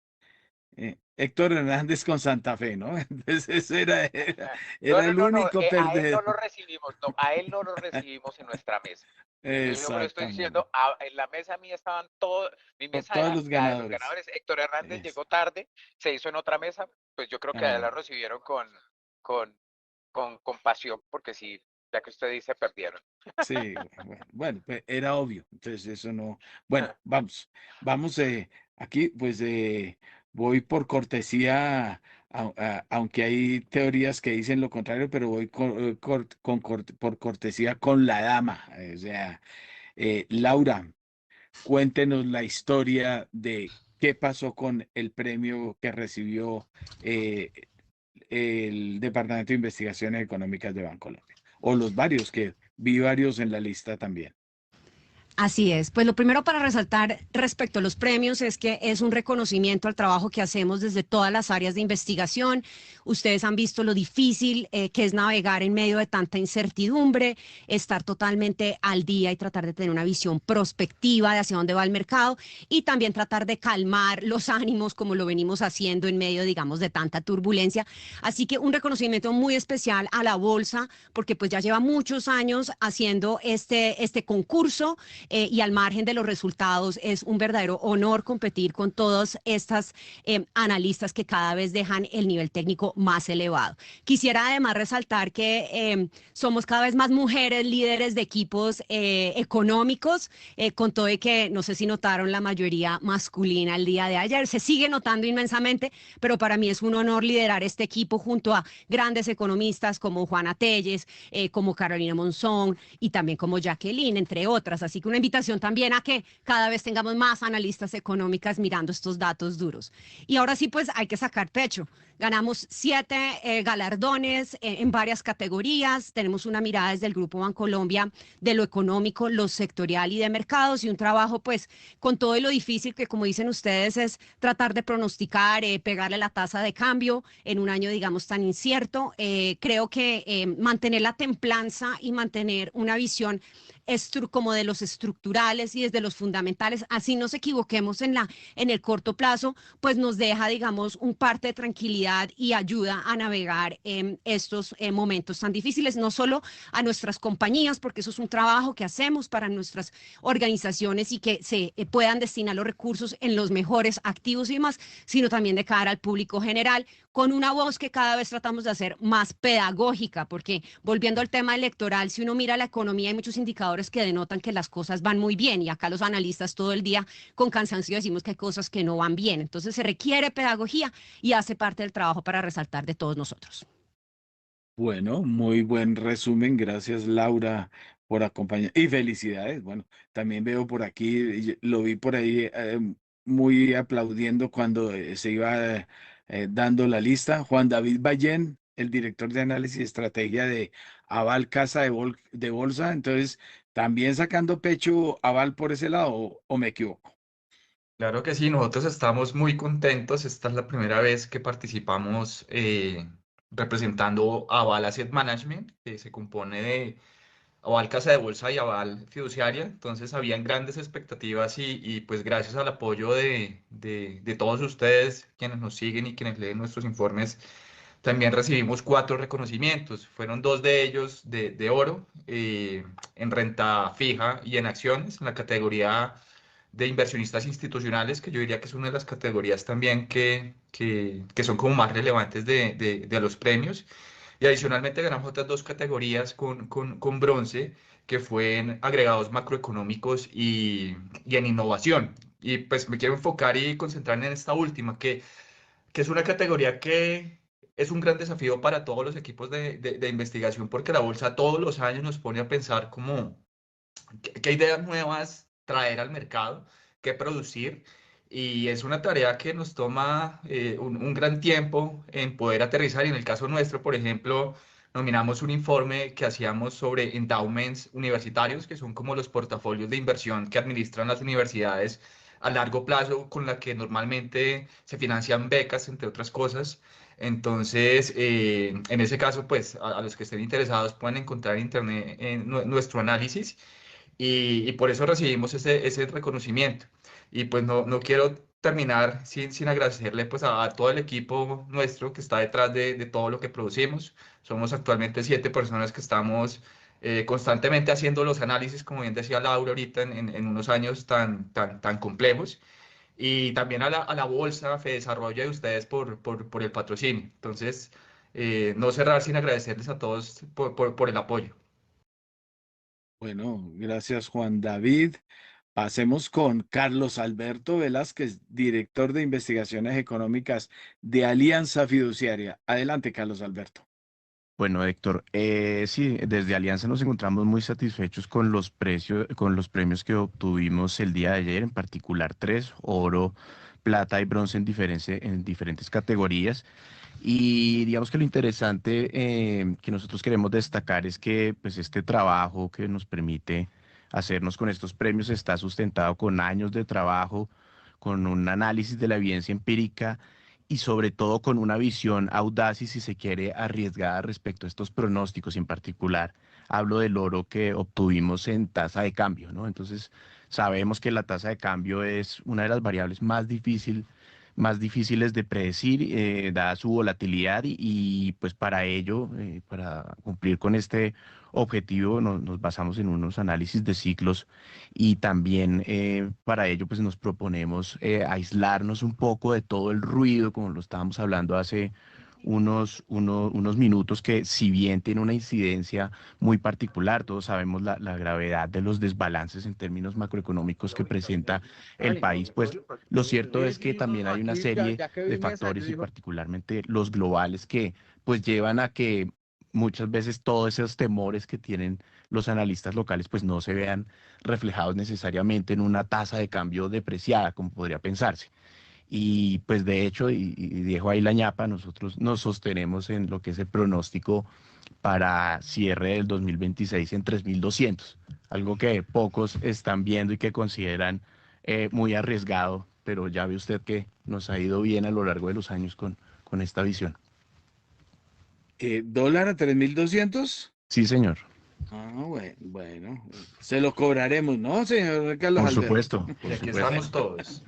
Todos, creo que todos. Hagamos vaca, hagamos vaca. Listo. Oiga, bueno, aquí como obviamente se nota en los grupos, pues existe la holding, como en el caso que está pasando con Bancolombia, que ahora tiene a Cibes, pero también tiene a Bancolombia. Aval pasa lo mismo, tiene a Corfi, tiene también a sus filiales dependientes y demás. Entonces, aquí hay unos en unas y unas en otras. José Luis Mojica, gerente macroeconómico de Bancolombia. Héctor, pues lo primero es decir que con Lau somos el mismo equipo que ayer estuvo recibiendo estos premios.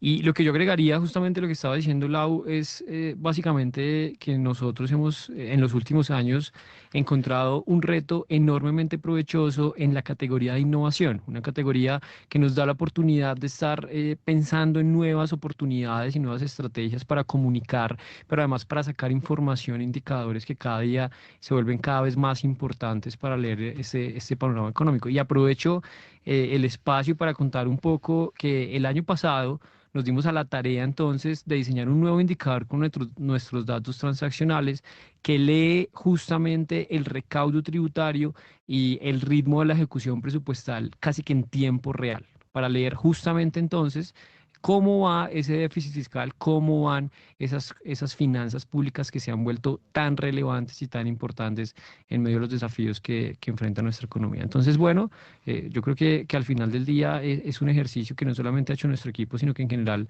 los grupos de investigaciones económicas para Colombia se han preocupado justamente por empezar a innovar un poco más y a tratar de llevar no solamente esta información desde un punto de vista económico, sino además bajarla a una narrativa y unos conceptos que sean mucho más pedagógicos, más entendibles para el colombiano de a pie, porque al final del día todo este contexto nos afecta a todos. Gracias, don José Luis. Venga, ¿y quién me queda por fuera aquí? No quiero dejar a nadie por fuera. Los otros no es que sean perdedores, pero no son ganadores. por fuera, Diego. Está que se habla César. Pero me está que me deja por fuera usted. Ah, no, ¿Es algo pero no lo personal quería. o? No. Ya me Pero dio que mucho viene tan espacio en puntual, en tan los temprano. cortos.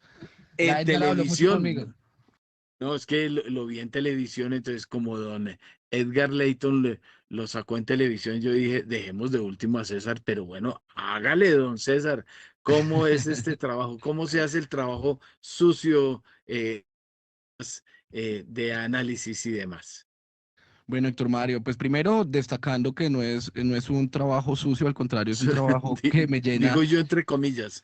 Me llena de orgullo y creo que sí, creo que un poco comienzo reflejando el comentario de aprecio y por ese tipo de eventos donde yo creo que es un reconocimiento no solamente a un equipo, sino a un grupo de equipos que tuvo y que ha tenido siempre la responsabilidad, porque es cierto, es una responsabilidad de en un momento y donde navegar la incertidumbre ha sido tan difícil, pues creo que se hace el mejor esfuerzo por ser acertados y dar los mejores pronósticos y proyecciones en un contexto tan incierto. Y de hecho, yo odio el adanismo, más que es muy frecuente en este gobierno, que es el que se dice, es la primera vez o nunca antes se ha visto esto. Pero sí me atrevo a advertir que nunca antes hemos tenido un año tan incierto como fue el 2025. Es que realmente, y ayer comparándolo con colegas, nosotros día a día estamos recibiendo noticias y yo sé que hacemos un esfuerzo por comunicarnos, por reaccionar, pero de antemano anticipo que realmente el 2025 fue tal vez el año más difícil en términos de investigaciones económicas. Entonces, con mayor razón, me llena de orgullo no solamente a título personal como Corficolombiana, sino creo que todos los equipos de investigaciones hemos hecho un esfuerzo muy arduo, más en un contexto donde las fake news y las noticias mentirosas cada vez ganan más peso y por ello creo que la responsabilidad es aún mayor. Ahora bien, así como ya lo hizo Bancolombia, Carlos, con Alianza de Valores y Bayen, también es hora de sacar pecho de Corficolombiana. A mí me llena de orgullo decir que dentro de esta premiación ganamos 6 premios. No me voy a ir a uno por uno, pero sí me gustaría destacar 3 aspectos que además están relacionados con 3 de estos premios que recibimos. Primero, ganamos agregados macro por los clientes institucionales, es decir, vicepresidentes de tesorería de las diferentes compañías.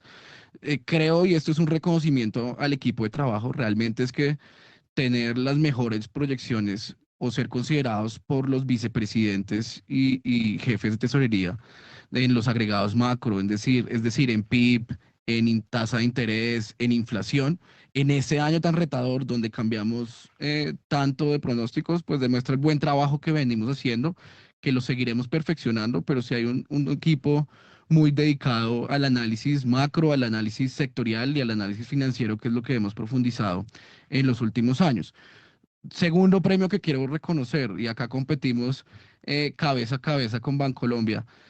Recibimos algunos premios del sector real. Las empresas del sector real también califican cuáles creen ustedes que son los mejores centros de investigación. Y acá yo creo que el reconocimiento no es solamente tener los mejores modelos y las mejores proyecciones, sino saberlos comunicar. Y creo que acá, por supuesto, el equipo de investigaciones ha hecho un equipo muy importante, un trabajo importante, pero también complementado con mercadeo, con los equipos comerciales. ¿Y por qué? Porque yo sí creo que cada vez gana más relevancia que nosotros sepamos comunicar la información.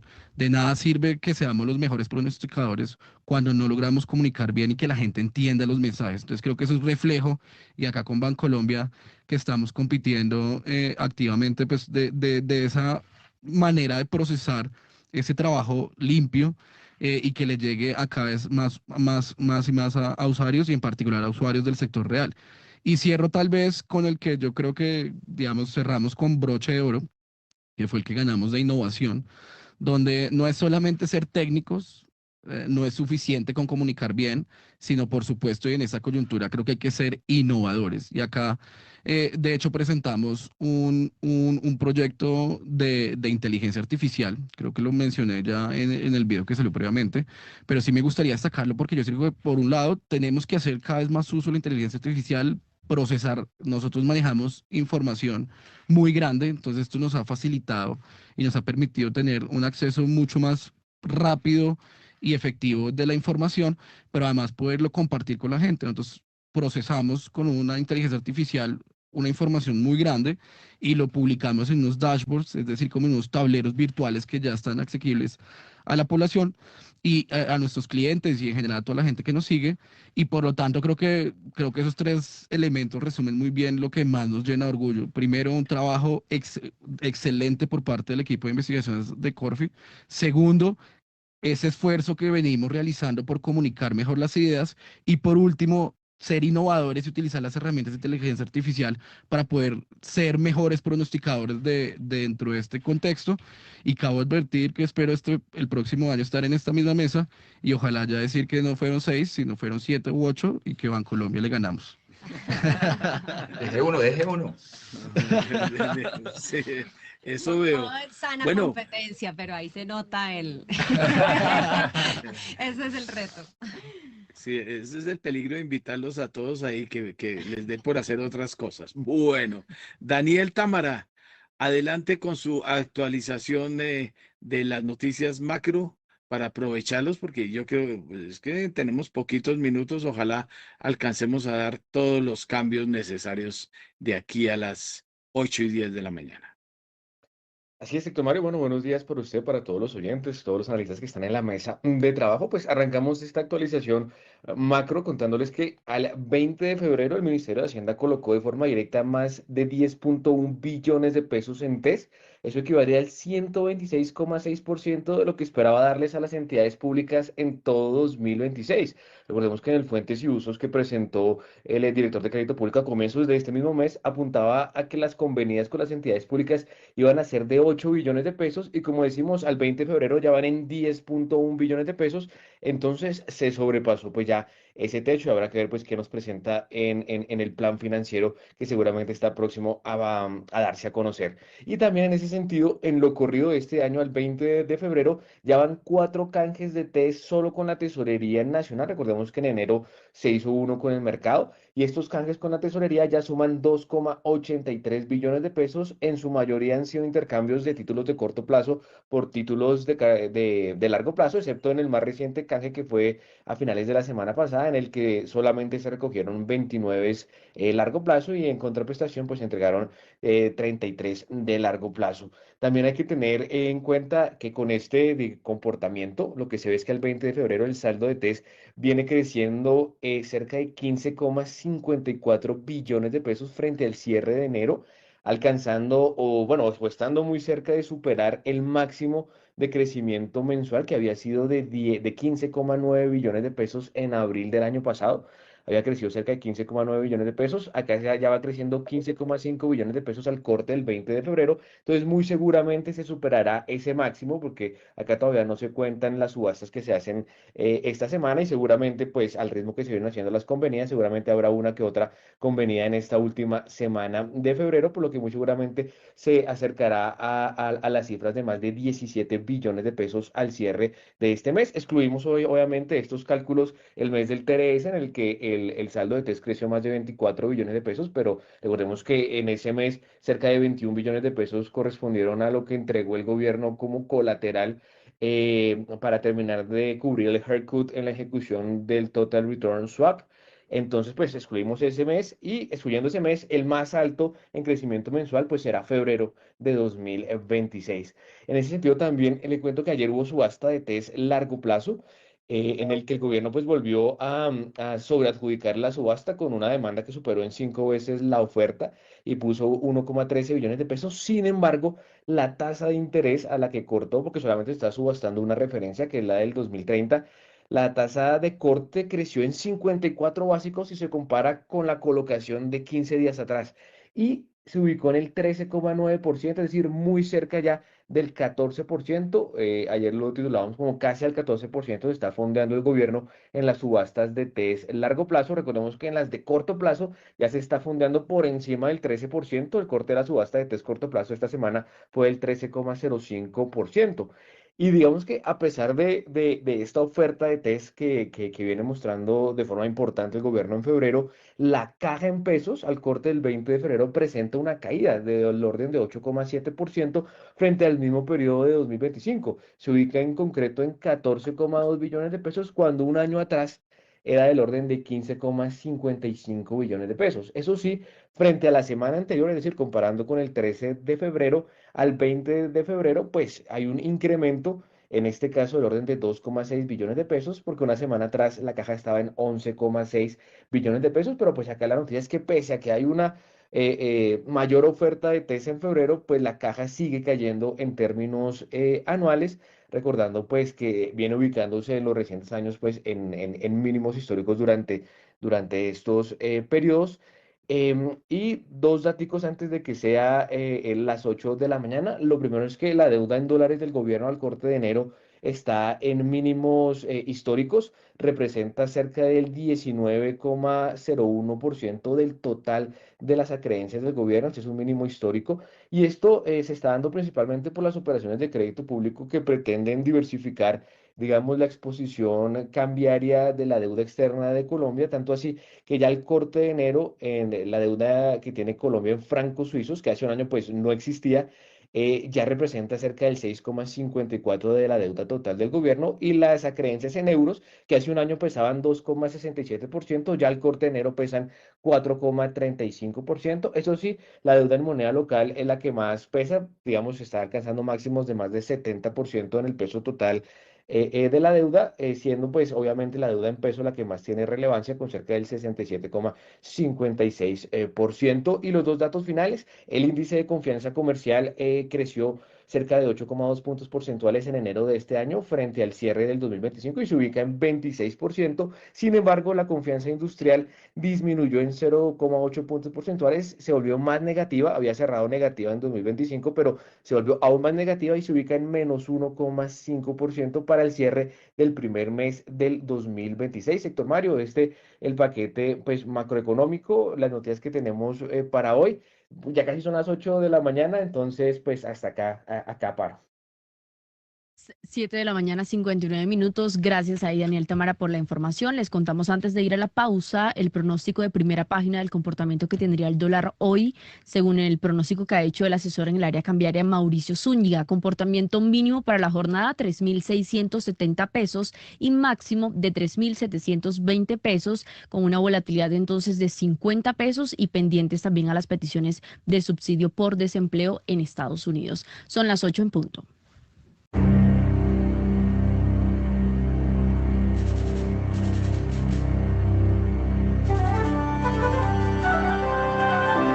91.9 Javeriana Estéreo, Bogotá. HJKZ. Sin fronteras.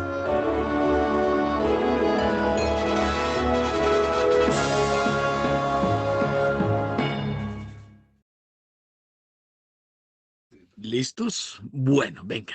Entonces vamos a hacer una cosa bien rápida, precisamente para aprovechar, porque esta mesa de trabajo poquitas veces se consigue y con tantos premios, ¿no? Bueno, venga, el asunto que quiero plantear es lo siguiente.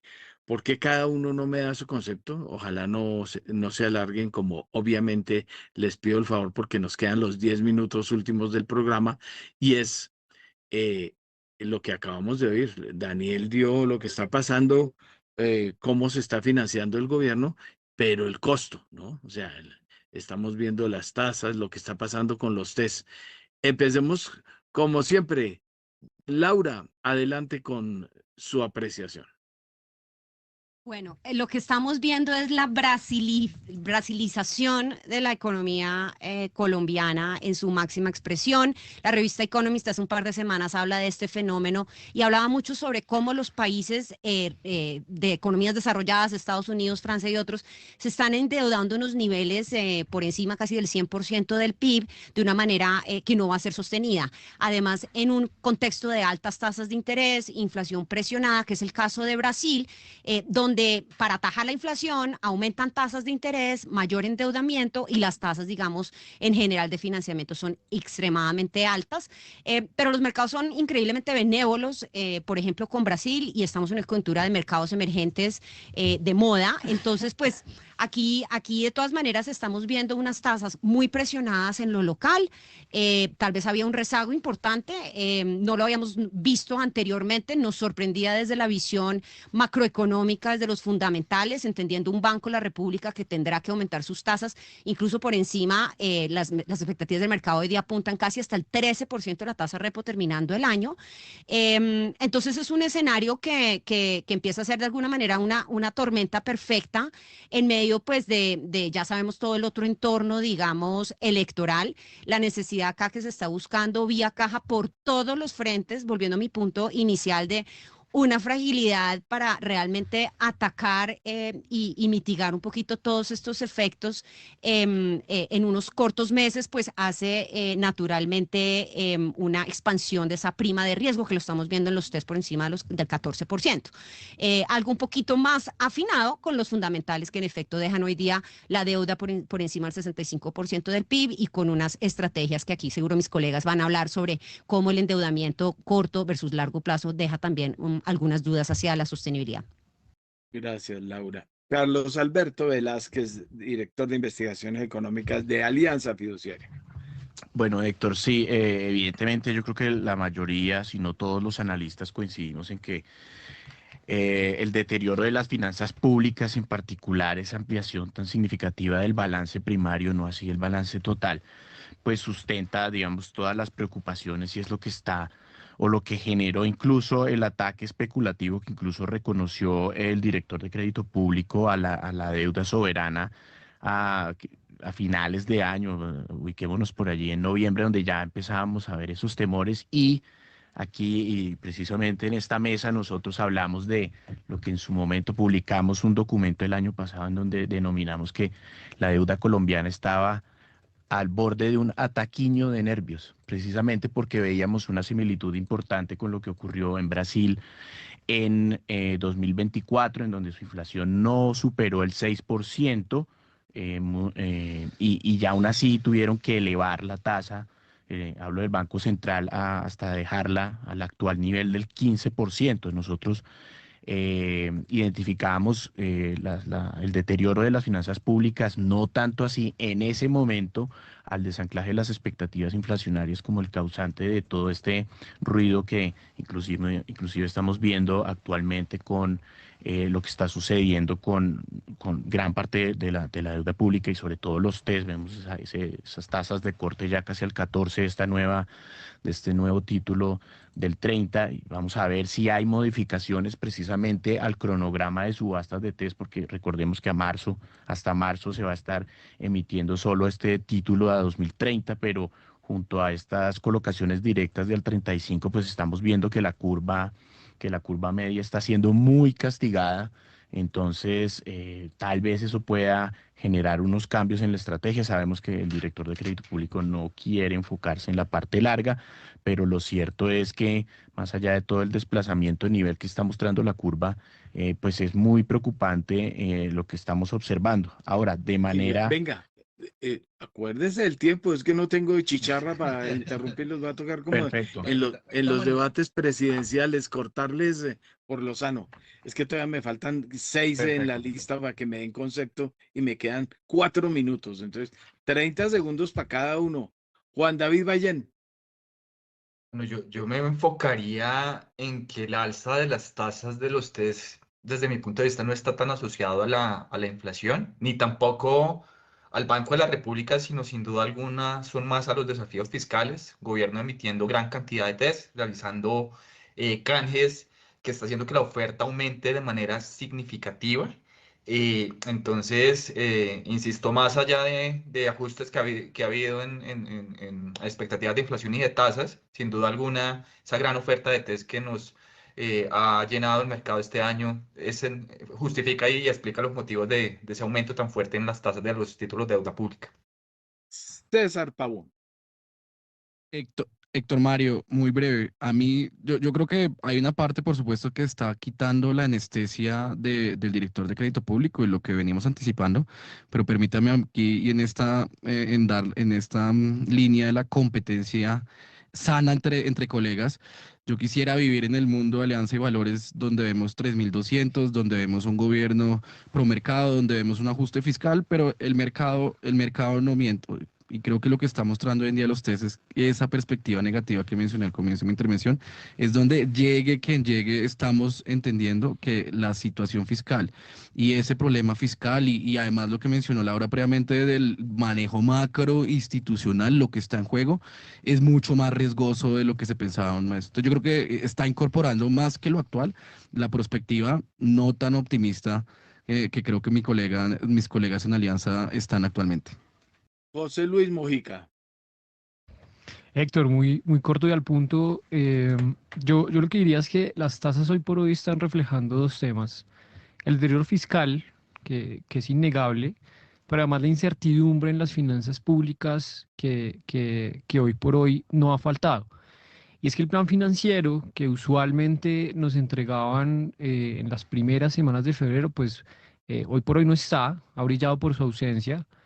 Y justamente por lo indicativo que era esa programación, digamos, fiscal de las cuentas al inicio de cada año, hoy por hoy los analistas estamos simplemente recogiendo las señales en emisiones, en el alto cupo de endeudamiento y de emisiones de TES y TC2 que tiene el gobierno este año, y además a raíz de los decretos y los cambios tributarios en el marco de la emergencia económica. Todo eso configura entonces un panorama muy incierto, muy volátil y en medio de lo cual lo más previsible es que tengamos este año de nuevo un déficit primario muy holgado, un déficit total que quizás se va a ver presionado nuevamente y a diferencia del año pasado por los intereses y que en cualquier caso pues va a redundar en un incremento inusitado de la deuda. Nelson Vera, cortico, que es muy difícil pedirle eso a don Nelson, pero ayúdeme, porque me quedan 30 segundos. Listo, con el regaño dos cosas entonces muy puntuales. La primera de ellas, yo estoy de acuerdo en que esta tendencia de insostenibilidad tanto en el endeudamiento de economías desarrolladas, incluso acá en los Estados Unidos con endeudamientos superiores a 120% del PIB, con una ventaja de tener el dólar, ¿no? O sea, de ser la moneda de reserva. Muchas economías emergentes se han montado en esa senda de endeudamientos insostenibles, pero ¿cuál es el nivel de endeudamiento que puede sostener una economía emergente y en particular una economía como Colombia? Pues es el gran interrogante, ¿no? Yo no me quedaría simplemente en la comparación con Brasil, que se ha puesto muy de moda en los últimos meses, sino que Colombia tiene un agravante mucho más complicado, que es persistentes golpes negativos de oferta, ¿no? Los choques negativos de oferta son la pesadilla de los economistas, porque son menor crecimiento potencial y mayores tendencias inflacionarias. Le menciono solamente algunos: minero energético, SML, menor productividad y un gran etcétera. Entonces, sumándole al tema institucional. Mi pesadilla, ya que está hablando de pesadillas, es el tiempo. Tengo todavía 4 cosas por soltar urgente y nos falta dólar. Kiara, al mando. A esta hora, abren los mercados en Colombia. A las 8:10 de la mañana les contamos que la apertura del dólar en Colombia inició operaciones en 3.712 pesos. Esto es una subida de 25 pesos frente al cierre que tuvo durante la jornada de ayer en el spot de 3.687. Dólar en Colombia a esta hora 3.712 pesos, don Héctor. Dele, y el que tenemos pendiente, nada menos. Don Diego Palencia. Bueno, estamos viendo un bono de 2050 ya tocando los niveles críticos. Como habíamos visto, la estrategia fue fallida por parte de crédito público de poder contener esta andanada y este aumento del déficit fiscal. Estamos viendo que la duración y convexidad va a traer grandes riesgos, sobre todo cuando vemos mucha música de carrilera respecto a inversiones forzosas, y esto va a traer gran presión en las tesorerías del sistema financiero y muy probablemente se tienen que tomar decisiones de aumentos de patrimonios técnicos, solvencias, FNIRL, que va a castigar aún más las posiciones. Ya estamos en mercado frontera y muy probablemente en deuda especulativa. 8 de la mañana, 12 minutos. Vamos con Julio César Romero hablando del Minuto Corfi a esta hora. Él es economista jefe de Corfi Colombiana, hablando del agotamiento del modelo de crecimiento económico de Colombia. Este es el Minuto Corfi, donde te contamos sobre las últimas novedades más relevantes en materia económica de Colombia y América Latina. El modelo de crecimiento económico de Colombia se está agotando. Las cifras del PIB que conocimos hace unos días, correspondientes al año 2025, mostraron una desaceleración sorpresiva del crecimiento económico del país, pasando del 3,6% en el tercer trimestre al 2,2% en el cuarto trimestre, con todos los componentes por el lado de la demanda desacelerándose. Además, la tasa de inversión cayó al 16% del PIB, que es la cifra más baja en 60 años. Con estos niveles de inversión, Colombia no puede aspirar a crecer más del 2,5% de forma sostenible y no podrá superar las brechas en materia social y en reducción de la pobreza. Además, los componentes que están impulsando el consumo privado empiezan a mostrar señales de agotamiento, como las remesas, como el auge de la economía cafetera, lo cual nos hace revisar a la baja nuestro pronóstico de crecimiento para el 2026 al 2,3% desde el 2,8% que teníamos previamente.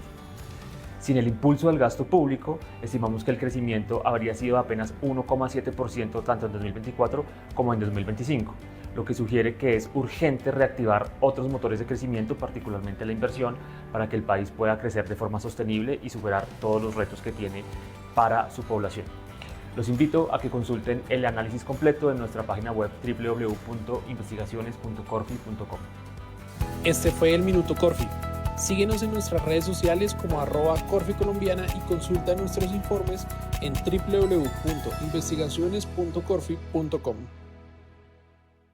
Muy bien, muchas gracias a Julio César Romero y nos despedimos no sin antes contarles que Ecuador ha elevado los aranceles a los productos colombianos del 30 al 50% a partir del 1 de marzo. Es la respuesta a propósito de los aranceles que también impuso Colombia. Agradecemos a los analistas que nos acompañaron en esta emisión: Carlos Velázquez, José Luis Mojica, Laura Clavijo, César Pavón, Diego Palencia, Juan David Ballén y Nelson Vera. Hoy bajo la dirección de Héctor Mario Rodríguez y la presentación de quien les habla, Kiara Severiche.